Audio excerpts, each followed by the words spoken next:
I am back with a new video. A number of people have requested information about my favorite speed bikes that do not have any support, no electricity, no electric hub or battery or anything, just mechanically. And I think that by far the fastest speed you're gonna get from a recumbent, especially a velomobile. But in this video, I'm just gonna focus on the upright bikes that you can get that are small wheel, and they are going to give you the fastest results.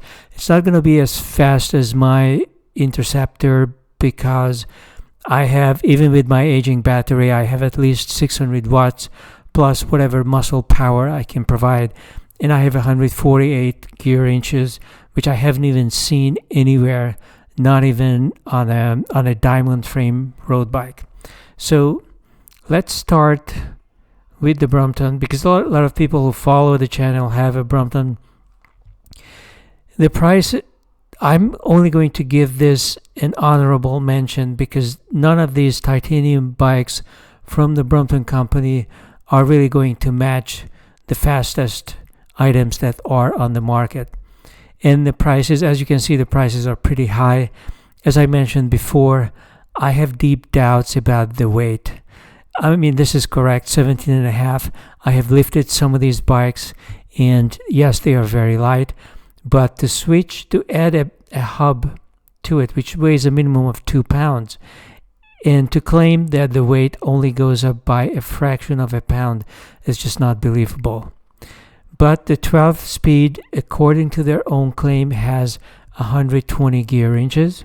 So it can do a lot. It can go pretty fast, but it's not going to be enough to get anything more than an honorable mention on this video. And here are the problems. The lightness of the bike is a good thing when you're climbing. It doesn't matter as much within reason when you are on the flat, and on downhills it's actually the heavier bike that's going to go down faster. So what you gain on the uphill, you may as well lose on the downhill. I'm not saying you should be buying a 50-pound bicycle, if there is such a thing, for an upright, but whether you're riding a 17 or 20 or 21 pound bicycle, it's not going to make a lot of difference. What is going to make a huge difference is this, that there's going to be flaxing here. There's really no support to the front part of the top tube. There's going to be horrendous flaxing here. There's absolutely no support here. This is a very long seat post. And of course there's going to be flaxing at the joint, and this whole thing is going to flex. Unfortunately, the problem with folding bikes is that there's no way to stabilize these flaxy pieces of metal, which you end up pushing and pulling, and especially twisting on the handlebar as you are pressing ahead on the left side, right side. You keep on moving this thing, and it's just going to bend. Here is another one from Birdy, the Birdy R20. It's called the R20 because it has 20-inch wheels. That was not the original design. The original design had 18-inch wheels. It is a pretty good fold, almost as good as the Brompton. They have really improved the fold a lot over the years. And this particular piece has a 20-inch wheel set, which makes it much better than the Brompton, because it's 16.25 inch. What the Brompton has is a bit too small. If you want to have higher speeds, especially on just human power. And also consider this thing is about 22 pounds, so it's a little heavier than the Brompton, but it is way cheaper. You are looking at Singapore dollars here, so it's not exactly the same as a US dollar, but it is way cheaper than the nearly $6,000 price tag you're getting from for a Brompton Titanium. Even if it only has one speed, it's still very expensive. Now, I mentioned the 22 pounds, 20-inch wheels. You get hydraulic disc brakes. Typically, disc brakes are not used for high-speed bicycles because they add to the weight, and just the way they interact with the bike is going to hold down the speed a little bit. Not by a lot, But if you lose 3% of your speed, that already matters to people who are racing. So once again, you have the same flexing. It's a monocoque frame, so it's much more rigid. These areas are going to be much more rigid than on the Brompton. But you have the same long seat post. That's not going to help you. And the steering column is actually worse than on the Brompton, because Birdy and also some other folding bikes, actually most of them, insist on having an adjustable steering column. The adjustability means that there is a cylinder here. In the cylinder there is a steering post, and there are all these adjustments and things to keep the steering column in one place. But it's just a much more complex, much more complicated way of doing it, as opposed to the Brompton that has a simple, elegant, single piece of metal, which is actually better. So what you gain with the Birdy, with the 20-inch wheel, with the monocoque frame, you're probably going to lose with the, plus the suspension. You have flexing here, you have more suspension here, you have the heavier brakes, and you have this very complicated steering column. So this is not going to go any faster than the Brompton Titanium. Plus the gear inches are only 110, which is not that great. Not bad, but on the downhills I would really want to have more. So let's look at something that I do recommend. Tyrell I have not mentioned on this channel yet because it's not available in the US, but there are plenty of dealers in the Far East, so if you are on the West Coast or if you live near it, the prices are really good. So even if you have to pay for shipping, insurance, and a tariff if you bring it into the US, it's still worth it. And if you live on the East Coast, there is now a German dealership as well. Tyrell is all Japanese made, which is really nice. This is what the frame looks like. And even though it's an aluminum frame, this is not titanium or anything. It does have a carbon fork. All Tyrell models have a carbon fork, which is made in-house by Tyrell in Japan. And look at the weight. This is around 18 and a half pounds. Very nice. Of course, you want to know the price on this. This is the price. $2,000. In fact, the euro is now less valuable than the US dollar. So it could be as little as $1,900.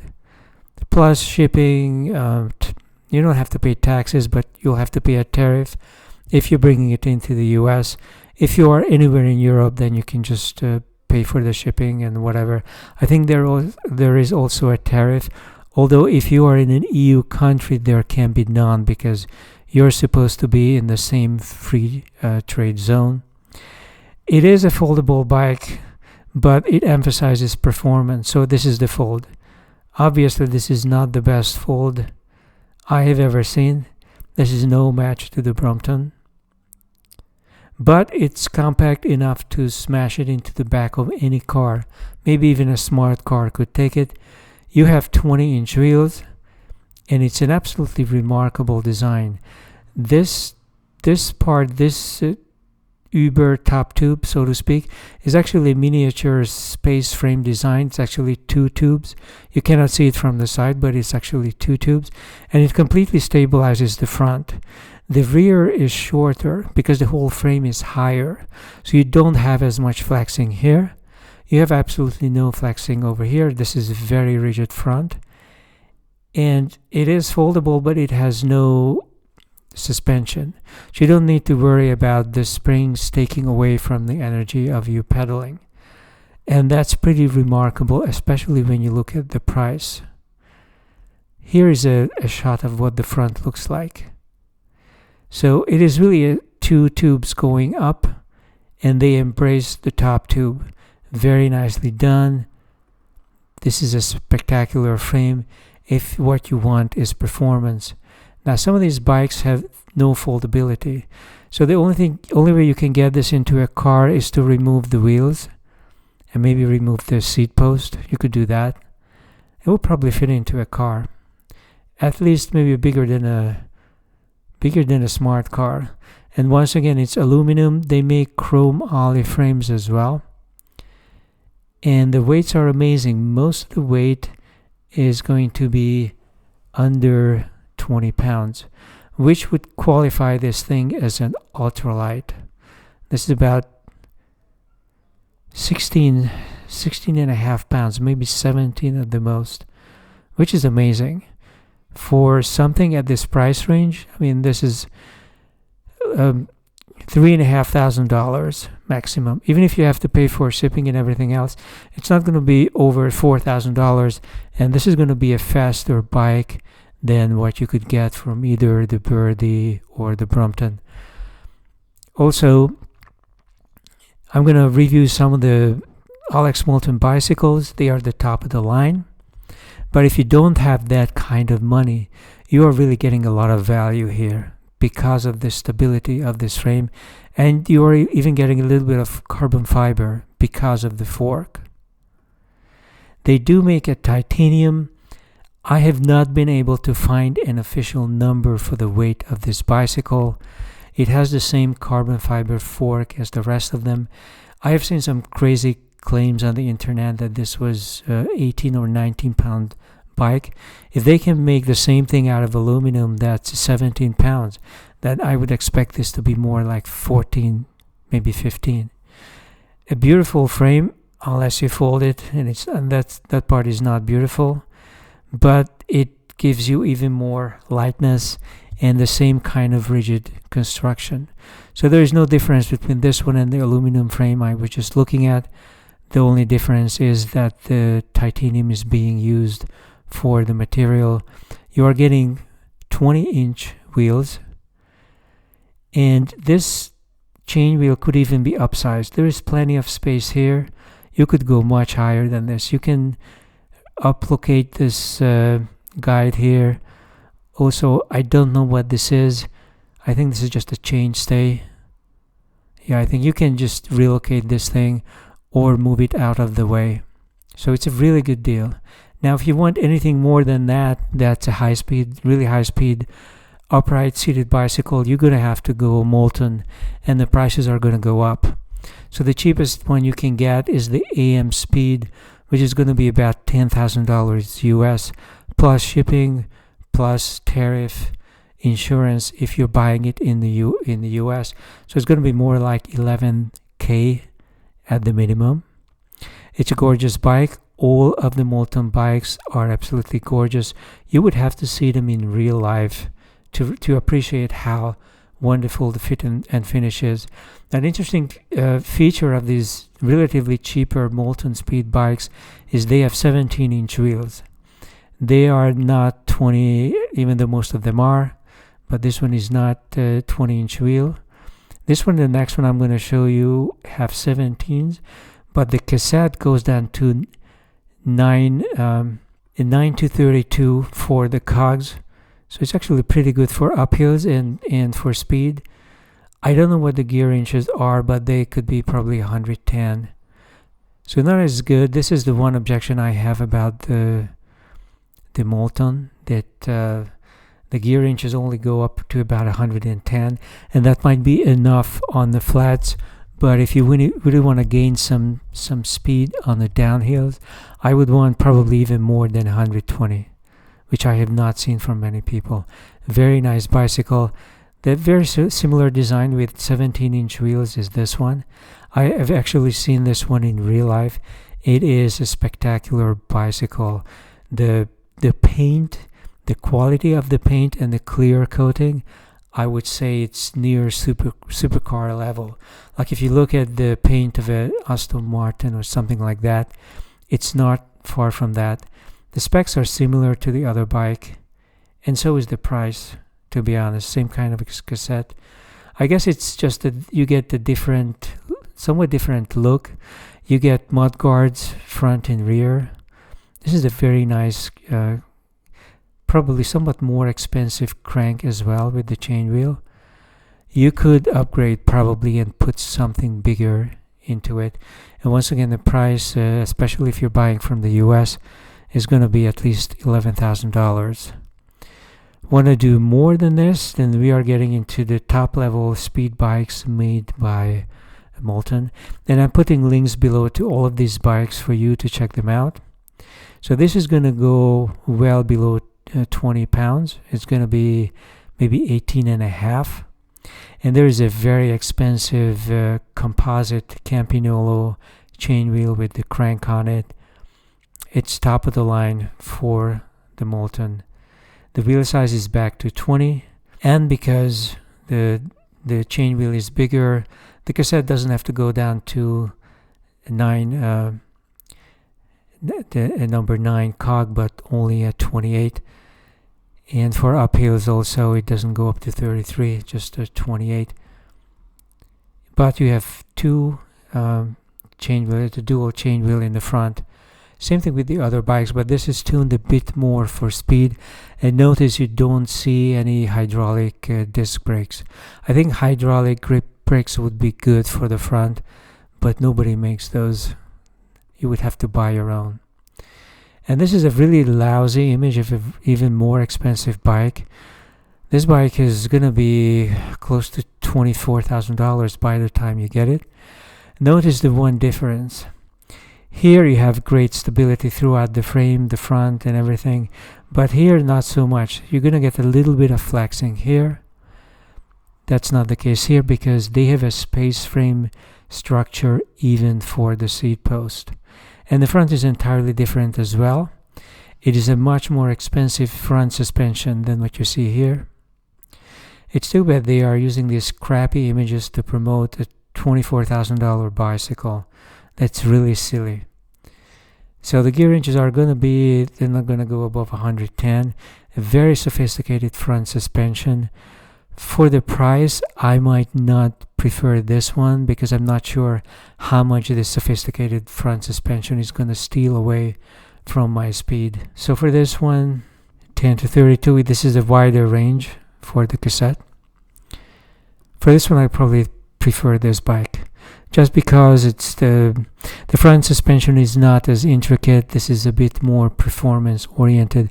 This other bike is focusing on performance but also on luxury. So the front suspension is really luxurious. There's a lot of travel on this, and it's quite rigid in the rear. I'm not sure about all the energy you're going to use by hitting the bumps on this one. So these are all the bikes I can recommend for an upright small wheel bicycle, and I think these bikes, especially the Moultons, would be able to keep up with any of the diamond frame speed bikes that are out there. As far as recumbents are concerned, the best of the sport recumbents are going to outrun, and I mean by far outrun, any of the upright bikes, simply because your aerodynamics, your air resistance with you sitting on this bike, even if crouched forward, you're not going to be able to fight off the air resistance. And once you get above about 15 miles an hour, air resistance is going to be at least half of your struggle. And the faster you go, the more struggle you're going to have.